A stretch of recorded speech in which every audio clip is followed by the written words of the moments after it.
Hello there. Welcome to the Saroy channel, wherever you are in the world. So much love to each and every one of you. How are you doing? I do hope you're having a really fabulous time and relaxing and getting cozy and keeping lovely and warm by the fire, because I've got a lovely story for you tonight, and nothing ever beats a good story. It's better than any television programme.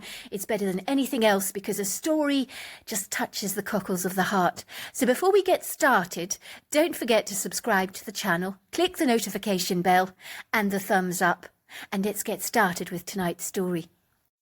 Dear Sarah, and all your lovely listeners, it was a dark, tenebrous night, but the velvety sky was made fractionally lighter by the soft, gentle caresses of the half-moon that kissed the ground in prisms of ethereal light.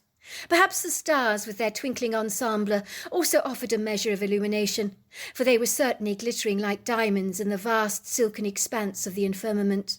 Despite the resplendent allure of the night's bedazzling opulent jewels, it was a menacing night, made all the more perfect for what had been planned. But as Paul reflected on what he and Hank were devising, it was a horrible scheme that tweaked him in an implacable way, with a great deal of guilt. Hank's words rang in his head like a resounding bell. Remember, she deserves it. As Paul reflected on what Maria had done, the anger bubbled up in the back of his throat. She did deserve it, he assured himself. Maria had made a fool of the both of them. At first, when Hank had approached him at the trendy contemporary a la mode bar on the corner of 2nd Street, offering to buy him a craft beer, he had accepted graciously.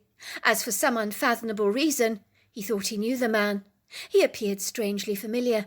He recognised that face from somewhere. It was really bothering him. Where did he know him from? Then he remembered. Of course he'd seen a picture of him on Maria's fridge. It was a glossy photograph of Hank and Maria together holding hands like two lovebirds, looking at each other through besotted, smitten puppy-dog eyes. When he'd asked Maria who the man in the picture was, she had claimed he was an old boyfriend. It had irked him greatly that Maria had not had the foresight to remove the picture from her refrigerator.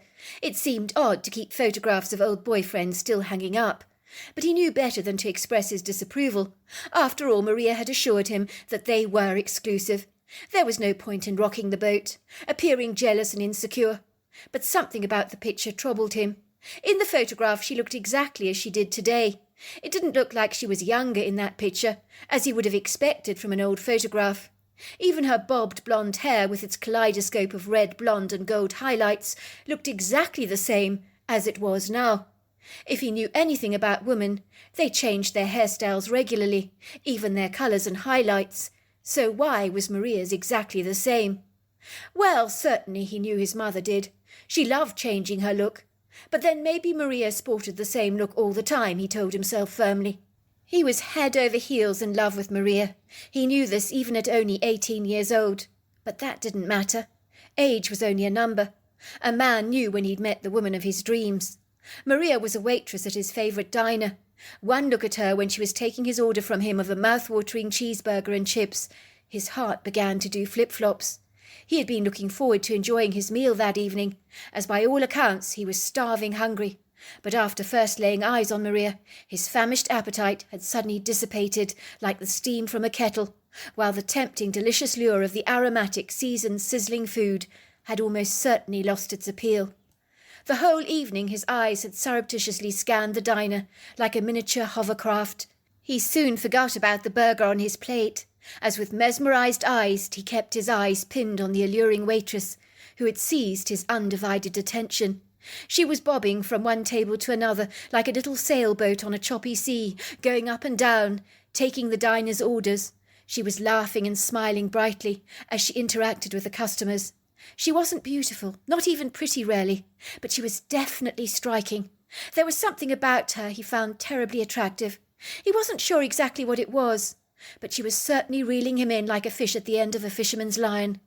Paul could not even remember who was eating dinner with him that night. Those details were obsolete. All he remembered was Maria, how she had transfixed him.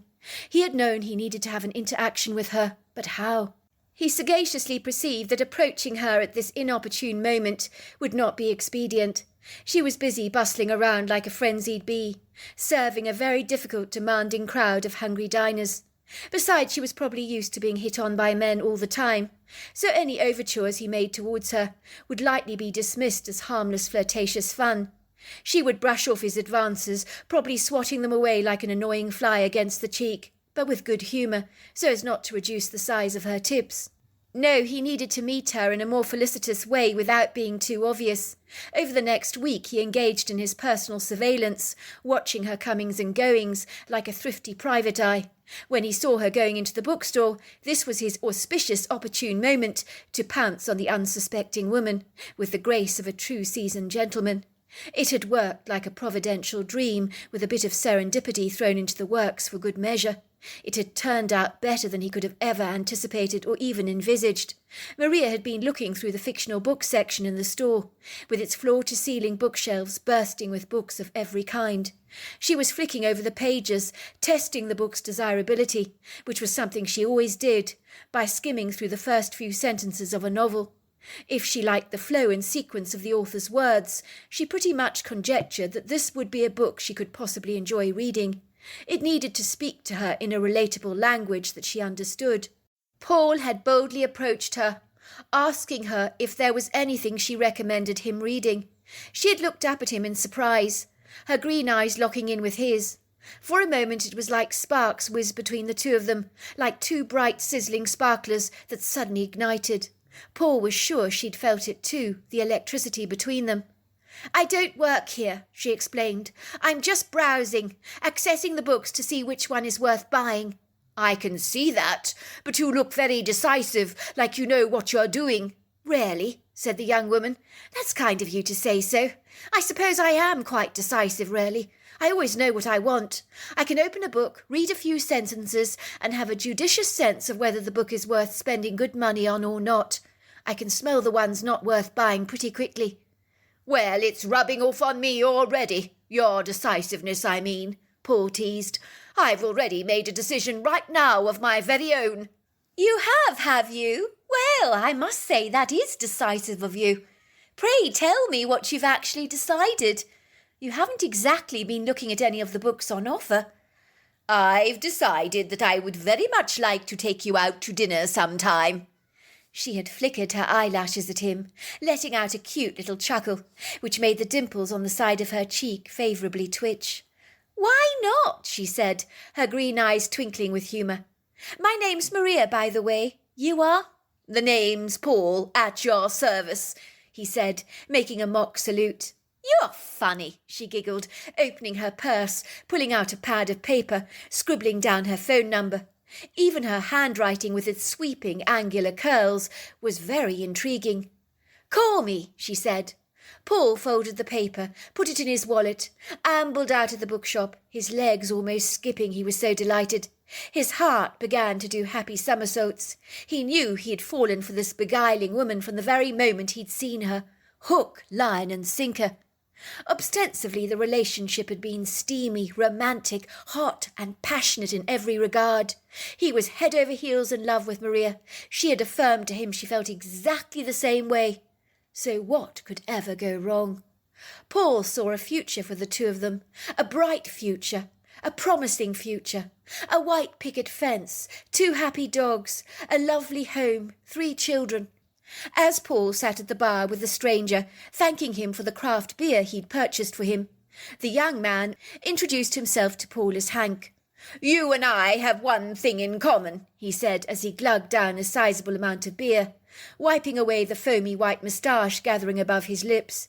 He looked directly at Paul with an impassioned gaze. "We have Maria Forsyth in common," he said. "Oh, yes, that's where I know you from. I knew I recognised you, but I've now figured it out. I saw your picture on Maria's refrigerator. You're her ex-boyfriend. That picture was taken of the two of you when you were dating a while back." Hank looked at Paul straight in the eyes.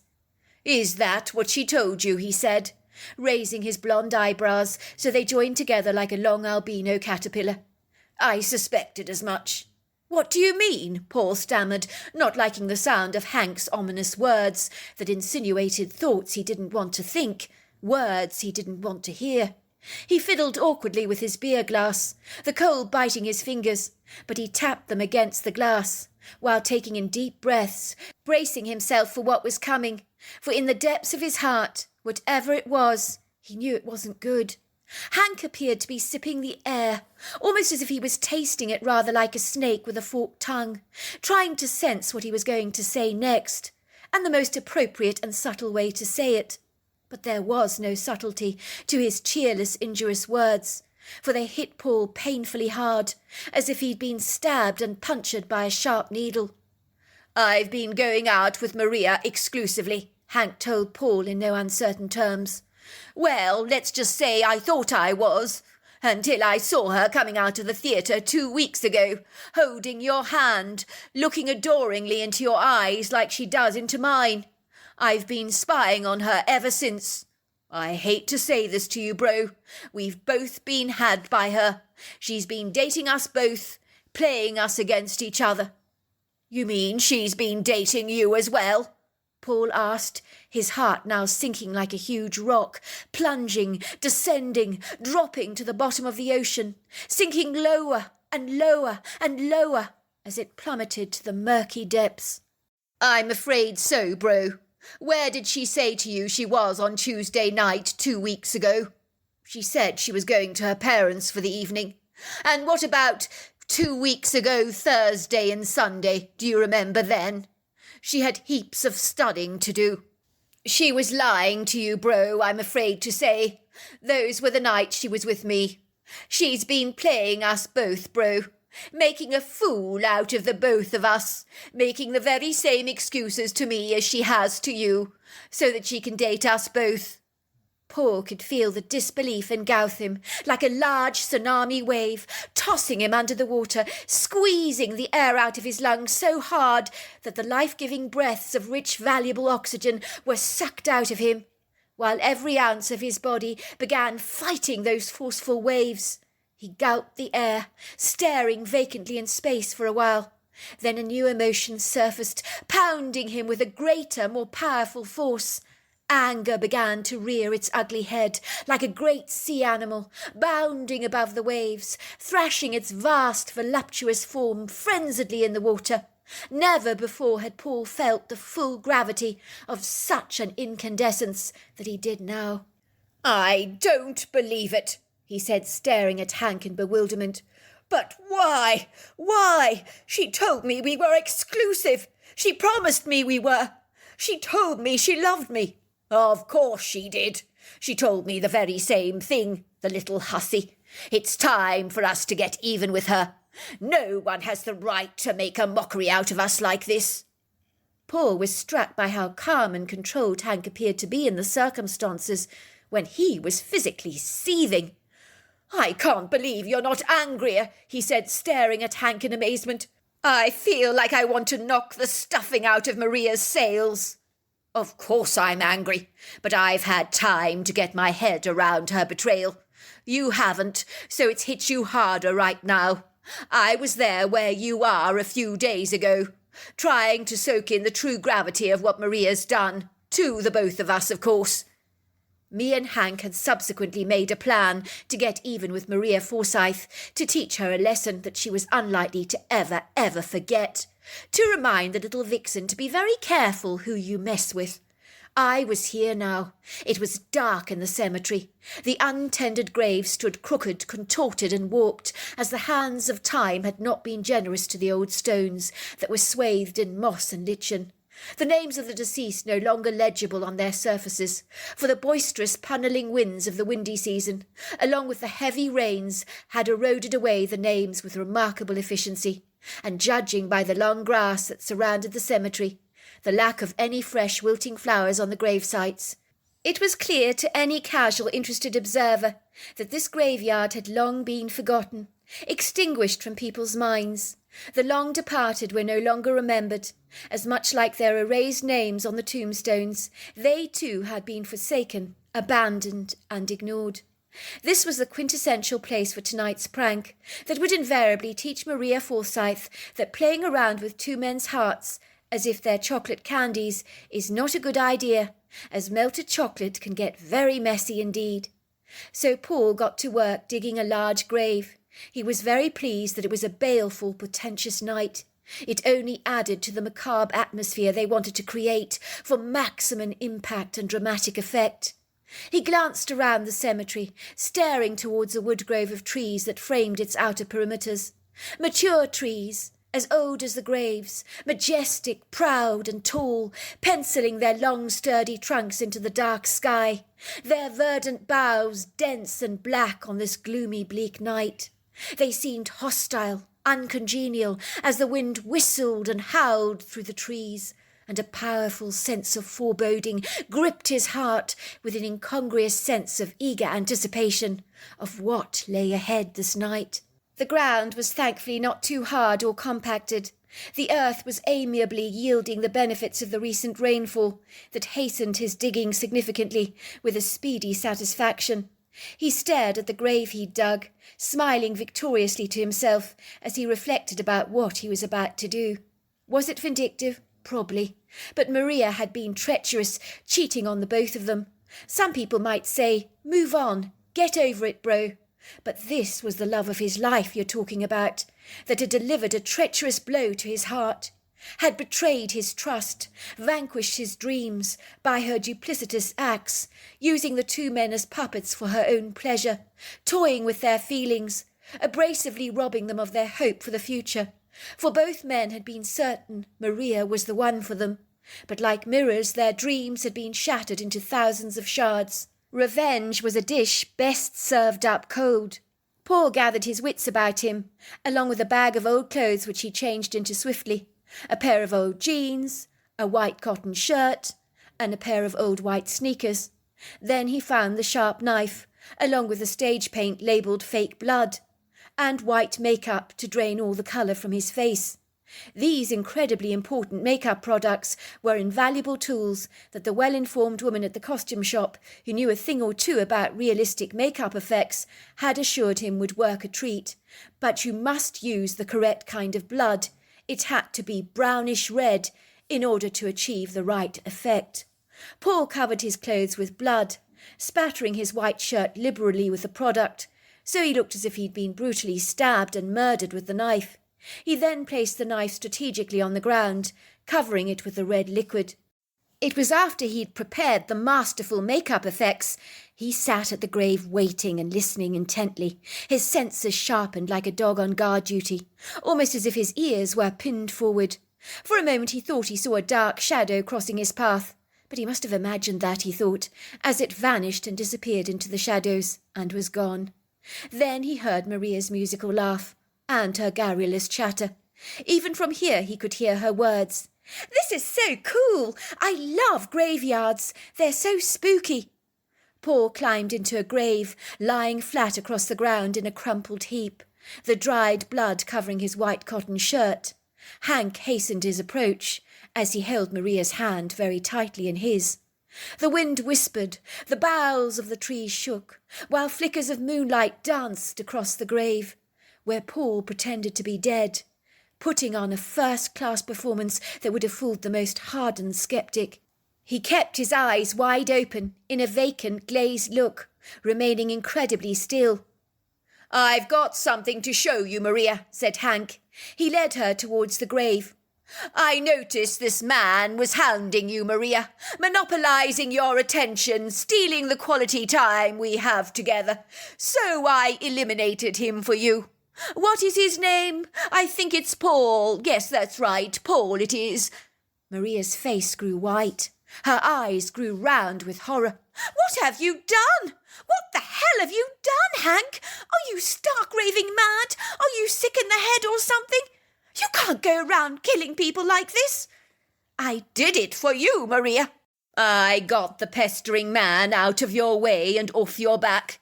He's been consuming your time behind my back with you. The time you should have been spending with me. So I removed the distraction, or the cockroach, so to speak. Now you're going to help me bury the evidence. We don't want to be caught by the police, do we? We could both go down for murder. You're as guilty as I am by association. After all, you were the one entertaining this man behind my back when we were meant to be exclusive." What's wrong with you? How could you do this despicable thing? I'm sorry, but I'm not involved in any of this. I'm not involved. I want no part of what you've done. This is murder. You're as guilty as me, Maria.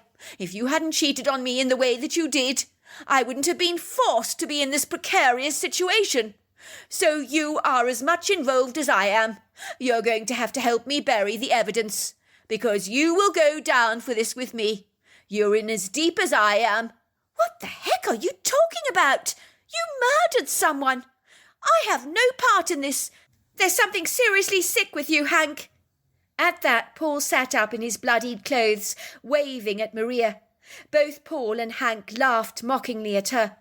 Well, we got you, Maria, like you got us, said Hank, declaring your undying love to the both of us. You're a real little hussy. You got exactly what you deserved. Maria at first looked shocked. Then her eyes filled with tears that trailed down her cheeks in long white streaks. You're seriously sick, the both of you, she said, storming away. Paul and Hank gave each other a high five, really well and truly satisfied that they had put Maria in her place. They were the ones that had had the last laugh. 10 years later. One day when Paul was at work in his office, he noticed a new employer in the reception area, who looked strangely familiar to him. She was striking, not pretty, but something about her grabbed his attention. He thought he'd ask the mysterious, rather alluring girl out for a drink. Paul had been unlucky in relationships, had found it difficult to meet the right woman. The only girl that had pulled at his heartstrings so happened to have cheated on him. Over the years the hurt still festered like a reoccurring boil that never went away. When he introduced himself to the young lady in reception as Paul, asking her what her name was, she told him her name was Maria. Everything came flooding back. Oh my God, it was her! The same woman who'd stolen his heart when he was 18 years old. The haunting memories of being betrayed lingered in his mind. The bubbling taste of anger rose up at the back of his throat, all over again. Even after all these years, the raw emotions had not dulled in their intensity. Who would have thought that Maria would come thundering back in his life like this? It would seem that she didn't recognise Paul, or even his name. There was no glimmer of recognition in her eyes, so Paul thought a little more payback was still in order. If Hank wasn't overseas in London at the moment, competing an engineering course with Ove Arab, of course he'd want to be in on the action. They had remained steadfast friends ever since. It was an insult she didn't recognise him. Had they not been in love once, or was it all one-sided? Granted, he had changed a little. Well, maybe a lot, actually. He had filled out a bit more. His dark brown hair that used to be so curly had unfathomably gone straight. He didn't look like that lanky, gawky teenager anymore. The fact that Maria didn't recognise him bothered him greatly. It confirmed what he secretly suspected, that Maria had been through as many men as he'd eaten hot dinners. For all he knew, she could have been through a dozen Pauls already, which was why his name did not even bring up any red flags to her. Women like her made him very sick. A drink would be lovely, said Maria, smiling. Maybe we could have dinner afterwards as well. Sounds perfect, said Paul. Maria had looked stunning that evening when he'd picked her up in her apartment. She was wearing a pretty cocktail dress that was very becoming on her, almost making her look pretty. Her hair was different these days. Her brown locks tumbled low down on her chest in soft bouncy curls.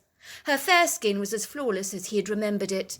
Paul decided to start the conversation by asking her directly about her boyfriends. He didn't care how rude he sounded. "Are you dating anyone at the moment?" he asked bluntly, locking eyes with Maria, to see if he could discern any duplicitous body language. "No. If I was dating anyone, I wouldn't have accepted your offer for drinks, would I?" At this confession, Paul was very surprised. He decided to pry further. "I suppose someone like you has had lots of boyfriends," he said, testing the water of her reaction with a discerning eye, rather like a vulture watching over a dead carcass. "I did when I was in my teens. I was a bit of a player back then, actually. I'm not sure why, but I messed around with a lot of boys. But, well, I've changed a lot since then. Not like that anymore, I'm not. I'm steadfastly loyal, possibly to a fault now." "So you weren't loyal when you were younger?" Paul asked her. "Heavens, no. I was a serial cheater, really bad. I'm not even sure why. It possibly was rooted in my childhood. My father used to blatantly cheat on my mother with hundreds of women. It was atrocious. He adored my mother. No woman could measure up to her, but he couldn't help himself with his philandering ways. Paul raised an eyebrow. Your mother, how did she cope with that? She turned a blind eye, pretended it wasn't actually happening, but it broke her heart, it really did. Paul again raised his brow, sipping into his cold glass of Cabernet Sauvignon reflectively. This is very good wine. Go on with what you were saying. Well, when I saw my father's despicable behaviour, I swore blindly to myself that I would never, ever become like him. But guess what? In my late teens, I became exactly like him, hauntingly so. The very thing I despised, I had become. So you've changed. How did that happen? Asked Paul, looking at Maria doubtfully, as if he suspected that she was lying to him. He could only hope the woman didn't recognise him, but nothing about her countenance conveyed that she did. You don't want to know what happened, she said, flushing bright red. It's not a story I care ever to repeat, but let's just say I got caught out. I was more than a little devastated about it, but it really put me in my place. Paul studied Maria's face earnestly, again looking for any signs of guileful deceit, but she seemed to be very honest. Was he being fooled again? His idea of taking her out this evening was to have a laugh at her expense, but much like it had happened when he was 18, he was being lured in by her charm. He could feel the spark between them ignite. He knew he was hovering on dangerous territory. This time he would date Maria on his terms. He'd hire a private detective to do some surveillance on her. He needed to be absolutely certain that he was not being two-timed all over again, because that would be too much to bear. He chastised himself for falling for this insatiable woman all over again, but it couldn't be helped. If Hank was here in America, having returned from London, he would wisely warn him off Maria. He would insist that a leopard doesn't change its spots. Once a cheater, always a cheater. He knew he should listen to those sagacious words. But Maria seemed different this time. She really did. It wasn't his imagination. He could sense and feel it. Could someone really change their ways? It was possible. You could see it with alcoholics and people addicted to drugs. Some of them were able to abstain for the rest of their lives, never returning to the substance or narcotic again. Could it be the same with an addiction to cheating? The private detective's name was Larry Dawson. He was eager to take on the case, following Maria around wherever he went. He soon affirmed what Paul wanted to hear, that Maria was clean as a whistle. He confessed that she was the most boring person to follow, because there was no hanky-panky as far as she was concerned.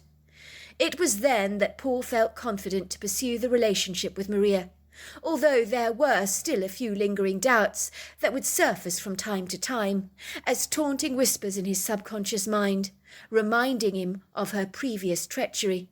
Maria had told him he was familiar to her. She felt as if she'd known him all her life, but there was no recognition in her eyes of who Paul actually was. One day he promptly decided that he needed to tell Maria the truth. He had fallen head over heels in love with her. Keeping the secret from her wasn't good. He knew he needed to come clean to tell her who he was, so he arranged to take her to the wood grove at the back of the cemetery where the stunt had happened all those years ago. Paul could only hope that as he had forgiven Maria for her lack of propriety when he had been dating her, that she would forgive him for the cruel stunt they had performed on her years ago.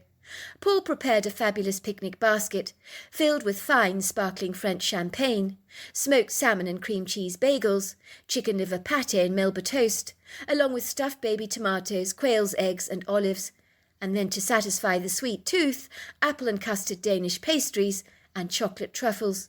He prepared the picnic scene, a clearing in the wood grove under some trees, by putting up a few pretty paper lanterns everywhere. The flickering lights blended with the soft light of the moon, offering an ethereal luminescence that made the delightful woodland clearing sparkle with a tantalizing magical allure. He put down a taupe canvas on the ground, covering it with a sumptuous picnic rug and cushions. Once satisfied that everything looked exceedingly romantic, he went to pick up Maria from her apartment. "Where are we going?" asked Maria, as he put a blindfold over her eyes. "It's a surprise," he said. He didn't want Maria to see that he was taking her to the wood grove that fringed the back of the cemetery. Once he arrived at the parking bay at the back of the woods on the edge of a dirt road, he led Maria by the hand, blindfolded, down a small portion of the trail. Then he pulled the blindfold off. She gasped in astonishment. "This is so beautiful! You did all this for me?" Paul nodded. "I brought you here for a reason, but I'll explain later. How about you sit down, make yourself very comfortable. I'll open up the champagne, shall I?" "Lovely. I'd love some." Maria's eyes twinkled with excitement. Tears glittered on the edge of her eyelashes. She looked moved, touched even. "This is so fabulous. No one has ever done anything like this for me before." That was hard to believe.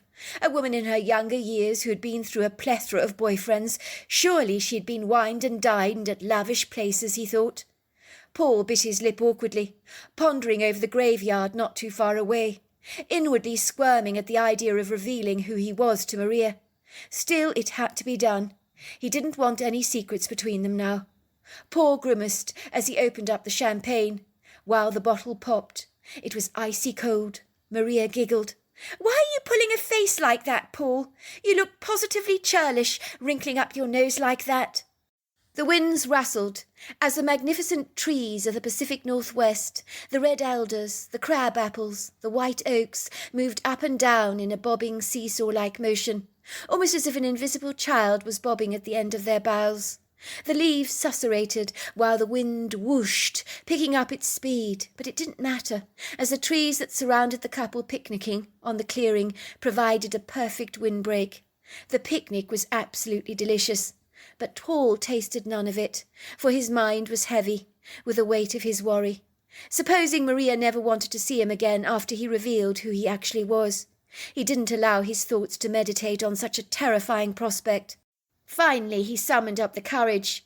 They both put on head torches. Paul was going to lead Maria to the graveyard the back way. He gripped her hand tightly in his. It felt cold to the touch. "Where are we going?" Maria chuckled. "Wait and see," he said to her, guiding her down the earthen path, while a cool breeze brushed against their cheeks. The light of their torches cast soft shadows over the ferns and pretty foliage that graced the forest floor. For a second everything became very still, as the sounds of the crickets chirping, the frogs croaking, the occasional owl hooting, all but dissipated, vanishing from the forest, like migrating birds on the wind, disappearing from sight as they fly away. Everything was so quiet. The stillness had its own ominous sound, that even Paul could feel the prickles titillating the back of his neck, but not in a pleasant way. He had the overwhelming feeling that they were not alone, that something or someone was watching them. He glanced at Maria, but she appeared undaunted and unfazed by the sudden quietness of the woods, so Paul told himself to stop overreacting. Of course he was imagining things, creating delay tactics, obstacle courses in his mind to prevent him from doing what he needed to do right now. Soon they entered the backside of the graveyard. The distorted, buckled, crumbling upright slabs of the gabled arched stones, bleached, discoloured and covered in lichen and moss, their gabled heads peering through the long swaying grass that was bending down so far by the gusts of wind that the gravestones became so much more pronounced. The crescent moon dappled the ground in soft light, while the bright stars twinkled. But everything was so quiet, broken by the sound of Maria's gasp. "I've been here before," she said, trembling. And then suddenly revelation dawned on her, as if the curtains at a movie theatre had been pulled right back to reveal what was hiding behind them. You're the Paul who pretended to be dead in the graveyard," she said, her words trailing into a quiet shock. "Why did you not tell me?" she asked. "You didn't recognize me, but I recognized you," said Paul. "That was the worst night of my entire life. What the two of you did to me. It was an obnoxious joke. It really was."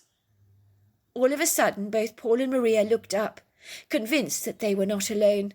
For in the shadows of the cemetery, a dark silhouette stood there, watching them, with red eyes almost 6 feet off the ground. Paul realized that they were staring at a Bigfoot. The creature seemed curious as it watched them, swaying its body from left to right, backwards and forwards. It was covered in long, flowing dark hair, with overlong arms, with a face that seemed remarkably human. It didn't appear to be menacing, but rather curiously inquisitive. What Maria did next was so astonishing, it was something Paul was never able to forget. "Very funny. Is this your idea of a warped, sick joke?" She marched towards the Bigfoot. The creature didn't move away. I think it was befuddled by Maria's confidence and self-assurance. She walked right up to the Bigfoot, reaching out to pull off the Bigfoot's head, for she firmly believed that the Bigfoot was a man in a costume, and that this was a terrible prank. The creature seemed bewildered to have his hair tugged by Maria. He reached out to touch a piece of her hair, as if to emulate what Maria had done to him. When it stroked Maria's hair, it made a "ah" sound, as if appreciating the silken smoothness of her hair. Maria realized in horror that this creature that she had touched was real. This was no man in an ape suit. The gravity of what she had just done filled her with terror, for this apex predator had to be dangerous, surely. She had heard stories about them before. But this creature wasn't unfriendly, nor was it enormous, which was why she had believed him to be a man, for the creature was only 6 foot tall, 300 pounds, built like a lightweight boxer, but very human in its mannerisms and intelligence. Paul walked boldly towards the creature, so that if the need arose, he could provide the distraction Maria needed to escape, if the animal should turn nasty. But there was nothing nasty about this Bigfoot. It looked at them through twinkling, friendly eyes. It began to chatter away in a strange language. It pointed towards the woodgrove. Paul and Maria listened to the creature as it continued to chatter. Their fear fled from them as the creature began to make them smile. His mannerisms and facial expressions were highly amusing. The Bigfoot, with his overlong arms, reached out to Maria's hair again to feel it, and he went, "Ah!" And then he touched Paul's hair, and again he went, "Ah!" And then he just turned around and glided away into the woods, and he looked as if he was floating. "Oh, my God! I can't believe I did that! I was trying to pull his head off, can you believe it? I thought it was one of your pranks. I thought you were putting on another act for me, like last time when you pretended to be dead. Why? Why did you bring me back here, Paul? Is it to rub my nose in my disloyalty to you all those years back? Because I'm really sorry for what I did then. But I have grown up since then, I promise you I have. I'm not the same person I was." "I know that, Maria. I brought you back here to remind you of who I am. I didn't want to keep the secret from you." "You mean this wasn't a set-up to get your back on me?" "Of course it wasn't." "But I don't understand. Why would you ever want to date me again after what I did to you? I'm so ashamed of the way I behaved back then. I was selfish, so immature." "We've all been there, Maria, done things we regret. I regret scaring you half to death here in the graveyard. I don't regret that at all. I turned my life around after that. I never cheated again. To cut a long story short, Maria and I have been happily married for over 15 years. She is unquestionably loyal, so it goes to show you a leopard can change its spots. And as for the Bigfoot, he was one hell of a remarkable fellow. So there you are. That's my story. Wow, what an incredible story. Until next time, goodbye and good night.